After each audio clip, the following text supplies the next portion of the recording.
really scary. Hi, everybody. Good morning. We're continuing on with chapter 22, which we will finish today, Bezrat Hashem. And we're talking about the level of Chokhmah, which is represented by the Yud in Hashem's name, and how that acts as a kind of bridge between the completely ineffable aspect of the divine creative process on the one hand, and the more concrete, more graspable expression of the divine creative force, which would be more properly expressed in the level of Binah, the more analytical expression of divine creativity. And let's just back up to on page Kaf Zayin, the 3 lines from the top where he talked about the images of water versus the image of the firmament, if you remember that. That's why Chokhmah is called water. Ubina Rakia. And Binah is called Rakia, firmament. Why? Demaya Naidi. Because water has a kind of amorphous quality to it. It takes multiple forms. It takes the form whatever you pour it into, right? If you pour it into a glass that's shaped like a triangle, it'll take the form of a triangle. You pour it into a glass that's round, it'll take the form of being round. We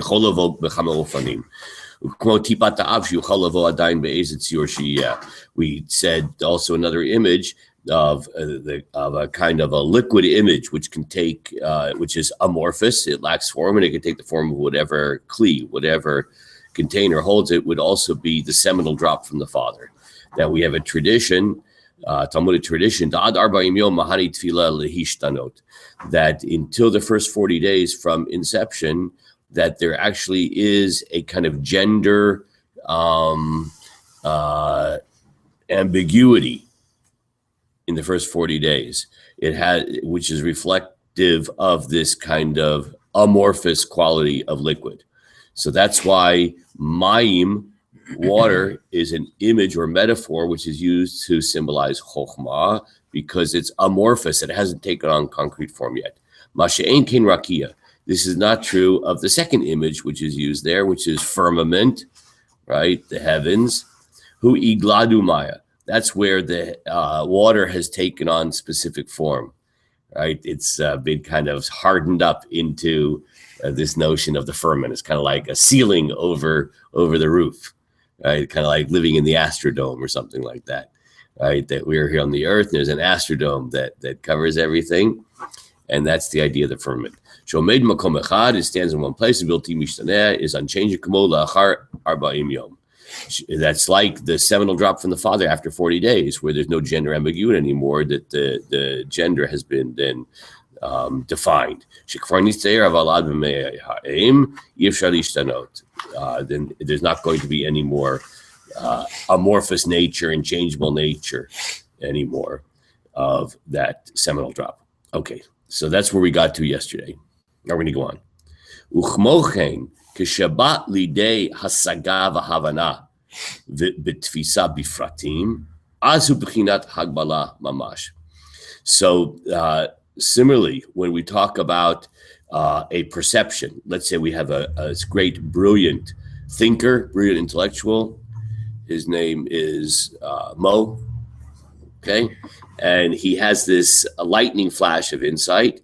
Well, when that lightning flash of insight then gets translated into detailed form, specific expression, it then is graspable and is limited, right? Because that's obviously what it means to come into a specific form. It's now limited. It has dimensionality, 3 inches by 6 inches. Right? It has limitation, has dimensionality. And it's not going to anymore change, right? Just like the image that we talked to previously of the seminal drop from the Father, right? That it first exists in a state which is fluid, and that the first 40 days has a gender ambiguity. After that, it's going to frozen into a specific gender identity. Well, kamoshu b'nikudat ha-chokhmah yachol lavo b'chama ofanim shonim. As long as it's in the level of chokhmah, it still has that multiple potential of expression. It could be expressed in multiple different ways because it's still in the level of that intuitive flash, right? Before it's frozen into particular forms.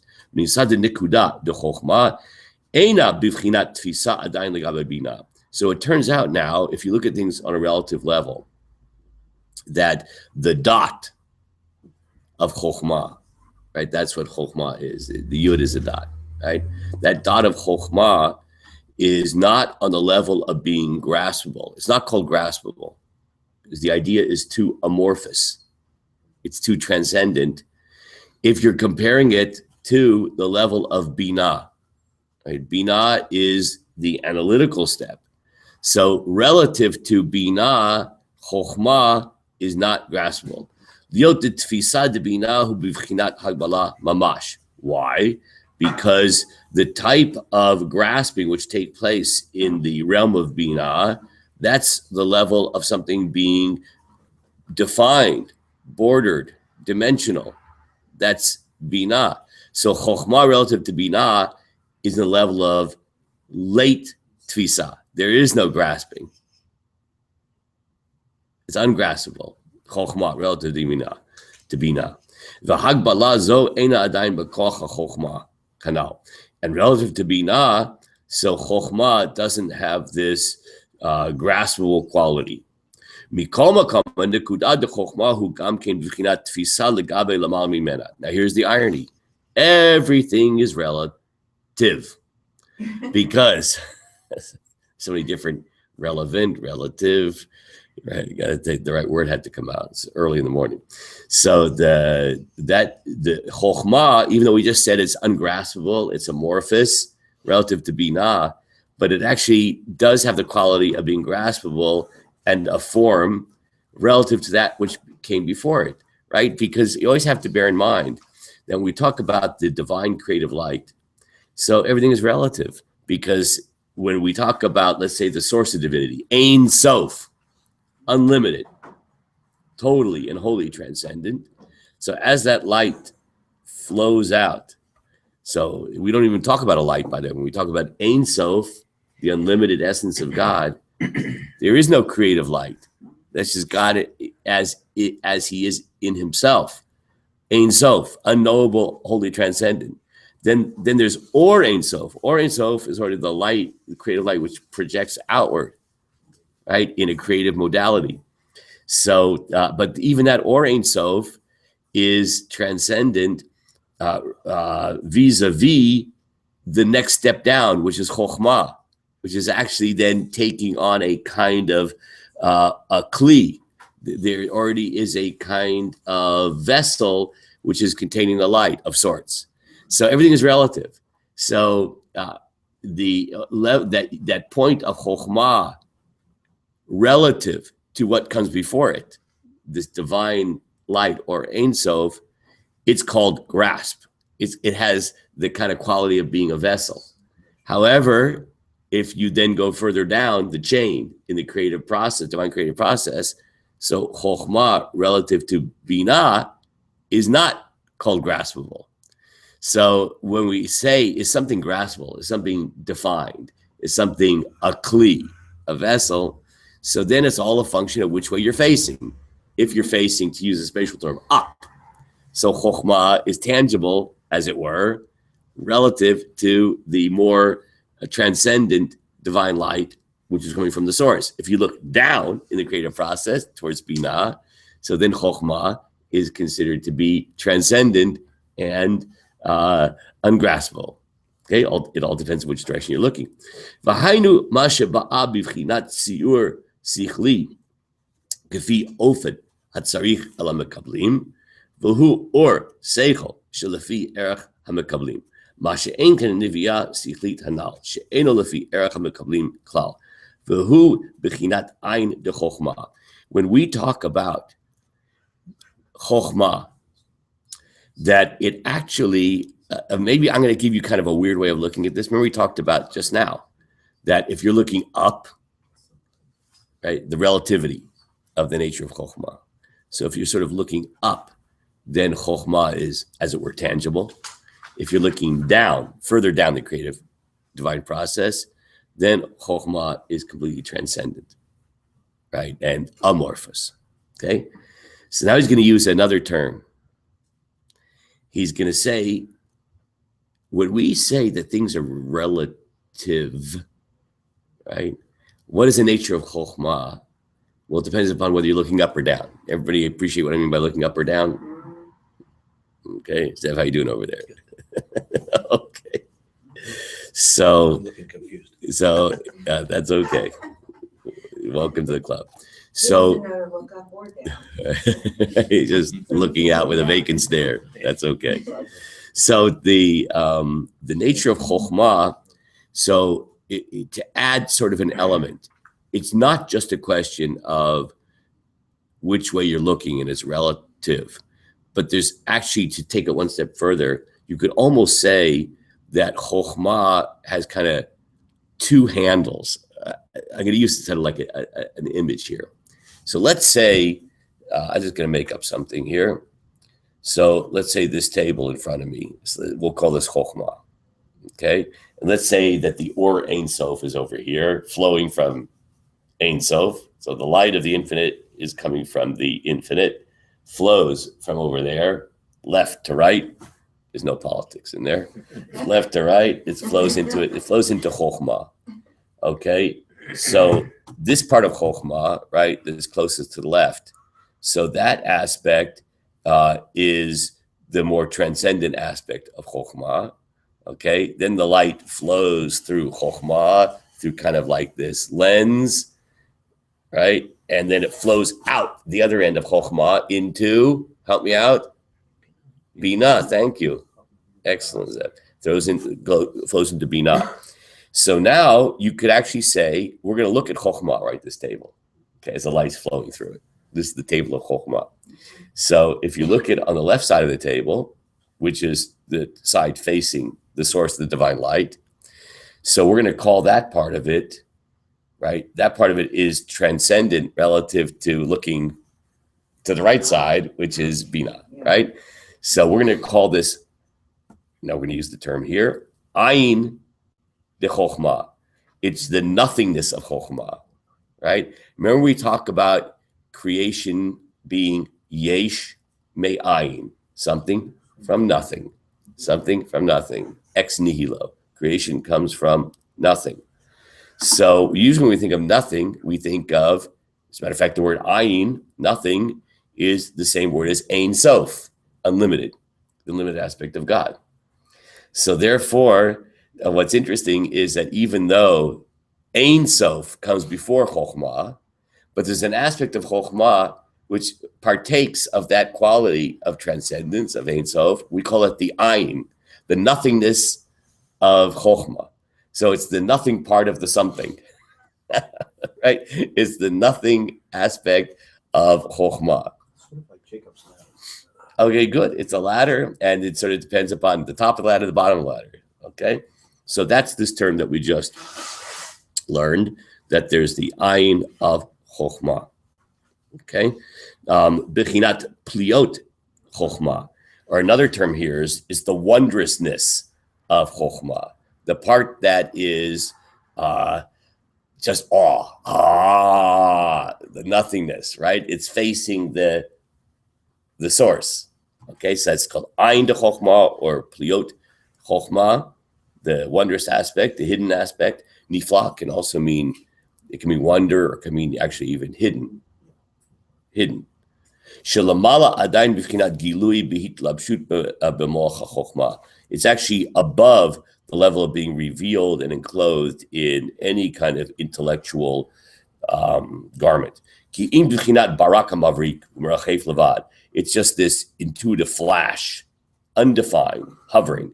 Bilti hitjashut v'gilui adain, without being in any kind of settled state or revelation at all. Aval b'chinat nikudah de chokhmah. But there's also this dot of chokhmah that then can actually come into the level of a more kind of intellectual aspect. V'im heyot nikrat ayin legabe gilui debina mikol makom arehu gam ken b'chinat gilui. V'hainu ma sheba b'tziur lefi ha'ofen ma she'efshar litgalut b'bina. Then there's the other handle, the other aspect. We'll look at the right side of the table. So that's the part of the chokhmah which is going to then flow into bina. So it has to be able to connect with bina. By the very virtue of the fact that it can connect to bina, it has to be something which is going to be susceptible to intellectual perception and grasping. So here we have this chokhmah modulator machine right here. And it depends on which side you're looking. If you're looking at the side that's coming from the source, it's called Ein de Chokhmah, nothingness, transcendence, ungraspable. If you look at it from this end of Chokhmah, then it already has the quality of being graspable in a sense, at least in potential, something which has a kind of sense of modulation that it can then be worked on to then become something graspable. V'hamadriga hachat hu b'chinat nekuda she'ena b'chinat mitziut seichel mamash b'risa b'kli mocho. And so the first level that's on the left side, that's the transcendent part. Now we're going to learn another terminology. We got so much terminology here. We have the Ein de Chokhmah, right? The nothingness of the Chokhmah. You have the pliot, the hiddenness, wondrousness of Chokhmah. We had the idea of calling Chokhmah water, as opposed to Bina, which is called firmament, right? Mayim versus Rakia. We just have all these incredible terms here. Now we're going to learn another one.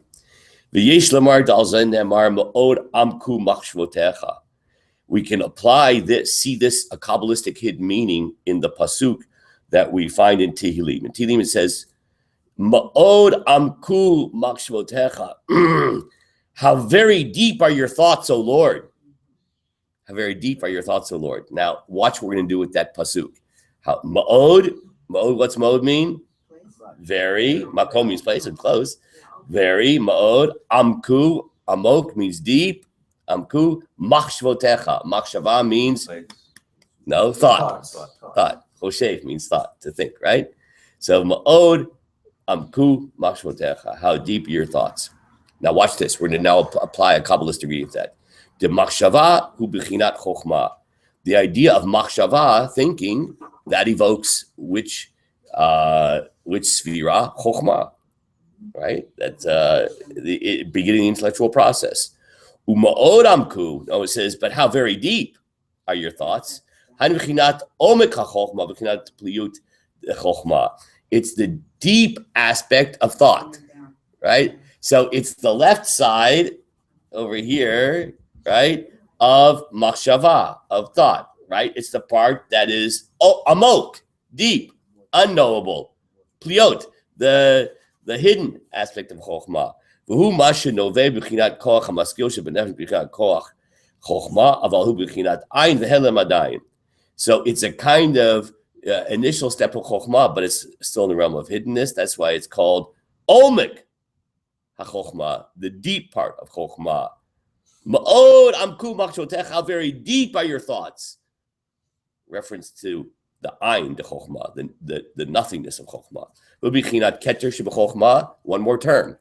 It's also going to be called the keter, the crown of Chokhmah, because crown is the part that's on top, right? So let's say, I'll use a different term.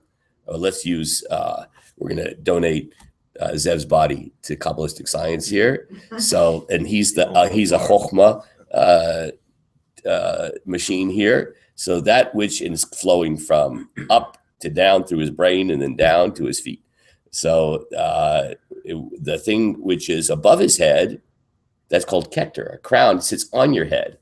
And what's your intellectual tool? That's your head, right? Your brain. So the crown sits on the brain. So it's the part of the kind of the brain that's like slightly above the brain, or right at the incipient beginning of the brain. That's called keter shebechokhmah, the crown of the brain. Shelamala me'erach hasagat habina, which transcends as and above any kind of graspable perception that is associated with bina, which would be analytical defined perception. So let's just read this now, review of everything we just said. Shtei madrigot b'hikalut nekuda. This nikudah, this dot, represented by the yud of Hashem's name and chokhmah, there are two aspects. Nivya sichlit kebarak mavrik, this kind of amorphous flash of insight. Tzur sichli anipas b'nikudah klalit. So that transcendent aspect, and then we'll talk in the next chapter about what about the second aspect, this part of it, the part that's facing down towards Bina, and that will be Bezrat Hashem next week. Have a fantastic week. Have a fantastic Shabbat. Have a fantastic Rosh Chodesh, an amazing month of success and blessing.